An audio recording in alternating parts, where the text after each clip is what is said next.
மனோலயா மனநோயாளிகளுக்கான மறுவாழ்வு மையம் சாரதி தொண்டு நிறுவனத்தின் ஒரு அங்கமாக கொட்டாரம் அச்சன்குளம் அருகில் மனோலயா மனநோயாளிகளுக்கான மறுவாழ்வு மையம் செயல்பட்டு வருகிறது. கடந்த 8 ஆண்டுகளாக அன்னபூர்ணா யாத்ரா எனும் திட்டத்தின் கீழ் நமது மாவட்டத்தில் யாரும் கவனிப்பாரின்றி அலையும் மனநோயாளிகளுக்கு மதிய உணவு தினந்தோறும் வழங்கி வருகின்றோம். மேலும் எங்கள் மனோலயா மனநோயாளிகள் மறுவாழ்வு மையத்தில் 30க்கும் மேற்பட்ட மனநோயாளிகளுக்கு இயற்கை மருத்துவம், மனநல ஆலோசனை, யோகா என தொடர் சிகிச்சைகளின் மூலம் மறுவாழ்வு அளித்து இதுவரை 20 பேருக்கும் மேல் மனநலம் சீராகி தங்கள் வீடுகளுக்கு திரும்பியுள்ளனர்.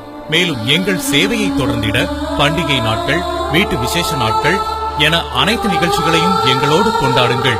ஒருவேளை உணவு, 3 வேளை உணவு, உணவுப் பொருட்கள், மரப்பொருட்கள், கட்டுமான பொருட்கள், பண உதவி என எந்த வகையிலும் நீங்கள் உதவலாம். மனோலயாவிற்கு தரும் நன்கொடைகளுக்கு வருமான வரி விலக்கு உண்டு. மனோலயா மனநோயாளிகளுக்கான மறுவாழ்வு மையம். தொடர்புக்கு 9443307196.